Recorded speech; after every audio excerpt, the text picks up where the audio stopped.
Olá, você que acompanha o curso de Circuitos Elétricos em Corrente Alternada do canal Elétrico em Vídeo. Chegamos a mais uma aula. A aula de hoje nós tratamos de supermalha, nós trataremos de supermalha, estamos tratando de supermalha, assunto esse que já vimos na versão em corrente contínua. Coloco inclusive um link na descrição do vídeo, caso você queira ver a versão em corrente contínua, que é um pouco mais simples.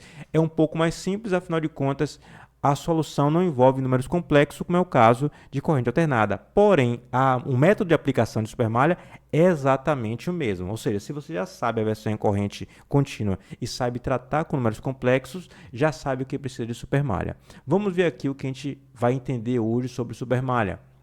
A supermalha ocorre quando há uma fonte de corrente entre duas malhas. É esse caso aqui ilustrado.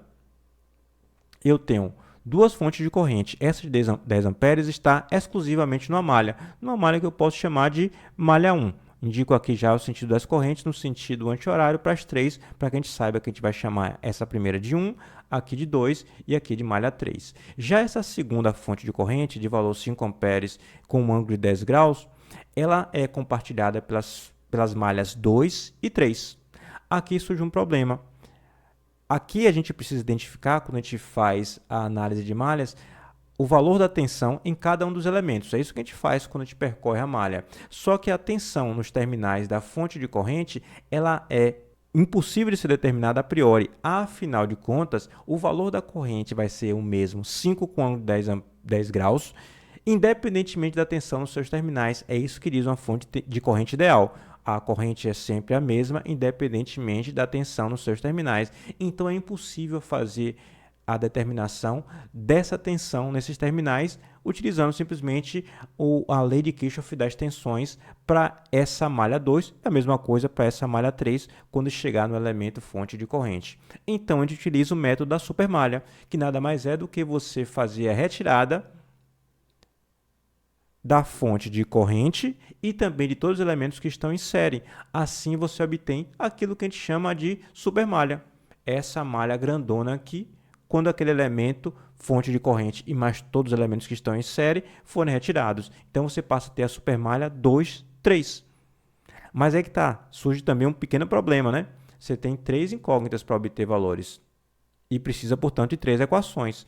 Aqui, com duas malhas, você passa a ter apenas 2 equações. A terceira equação surge da aplicação da lei de Kirchhoff das correntes num dos nós ou num nó que envolva o trecho de circuito que foi retirado. Então, o procedimento para fazer o método da supermalha é, em primeiro lugar, aplica a lei de Kirchhoff das tensões na supermalha, é o que será feito aqui, ó, nessa supermalha, e depois você aplica a lei de Kirchhoff das correntes no nó que envolva o trecho do circuito retirado. O trecho do circuito retirado foi esse aqui, você escolhe ou esse nó e aplica a lei de Kirchhoff das correntes. Assim você consegue, ao aplicar a lei de Kirchhoff das correntes, a terceira equação que é necessária para resolver um circuito que tem 3 incógnitas.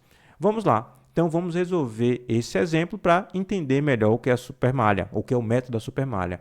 A primeira coisa que a gente deve fazer é, portanto, fazer a aplicação da lei de Kirchhoff das tensões na supermalha. Eu posso percorrer essa supermalha, por exemplo, assim, ó. Posso percorrê-la assim. Vou só... Entendeu como percorri? Joia, vou retirar para não deixar o desenho poluído.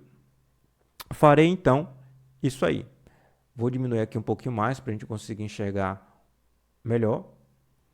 Na supermalha 2,3, eu vou começar, em primeiro lugar, pela fonte de tensão de 110 volts, percorrendo aqui no sentido anti-horário, fica, portanto, primeiro, menos 110. Então, vai ser aqui, ó, menos 110.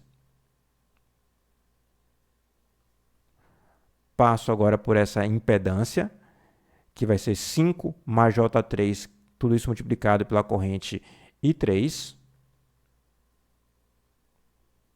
5 mais J3 multiplicado por I3.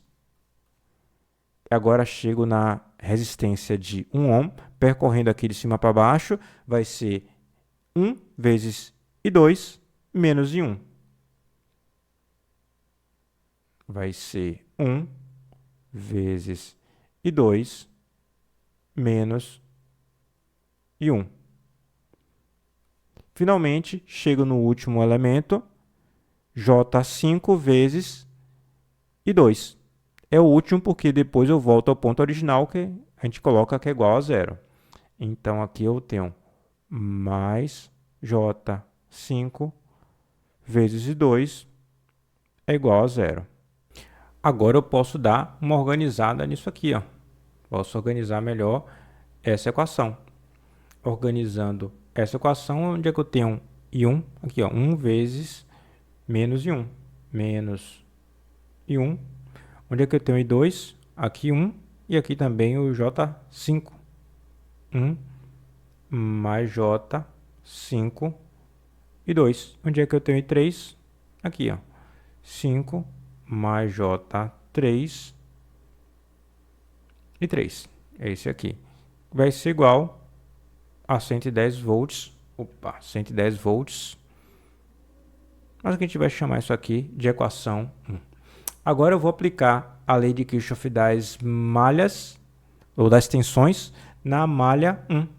Na malha 1 tem um grande benefício. A corrente já é previamente determinada, né? Ou melhor, instantaneamente determinada. E 1 vai ser igual a menos I10, afinal de contas, quando uma fonte de corrente está numa única malha, ela determina a corrente naquela malha. Então, para a malha 1, eu já sei. I1 é igual a menos 10 amperes. Preciso da terceira equação e eu obtenho, segundo o nosso procedimento, aplicando a lei de Kirchhoff das correntes no nó que envolve o trecho do circuito retirado. Você pode escolher ou esse nó ou esse aqui. Vou escolher esse aqui à esquerda. Somatório das correntes que entra, vai entrar em primeiro lugar, na minha escolha aqui, da minha seleção, da minha forma de resolver, vai entrar 5 com ângulo de 10 amperes. Vou escrever aqui. Vai entrar a corrente de 5 com ângulo de 10 amperes. Vai entrar, subindo aqui, ó, nesse ramo, I1 menos I2. Então, aqui, mais I1 menos I2 é a segunda corrente que entra. E eu ainda tenho uma outra, entra uma corrente por aqui também, que vai ser I3 menos I1. Que vai ser I3 menos I1. Isso vai ser igual a zero, somatório das correntes que entram igual ao somatório das correntes que saem, não botei nenhuma saindo, então já tenho aqui a minha outra equação. Sendo que a gente nota claramente que I1 pode ser aqui, ó, eliminado. E eu organizo esse sistema. Eu vou ter aqui, ó, ou melhor, essa equação, menos I2 mais I3 vai ser igual a menos 5 com ângulo de 10 graus. Tá na cara que você pode perfeitamente reduzir esse sistema de 3 para 2 equações, substituindo o I1 aqui, ó. Ao substituir o I1, que já está determinado, aqui você passa a ter como incógnitas I2 e I3 e duas equações, a equação 1 e a equação 3. Mas eu vou fazer o seguinte, eu vou escrever de forma matricial para fazer a inversão de matriz ou usar o método de Cramer.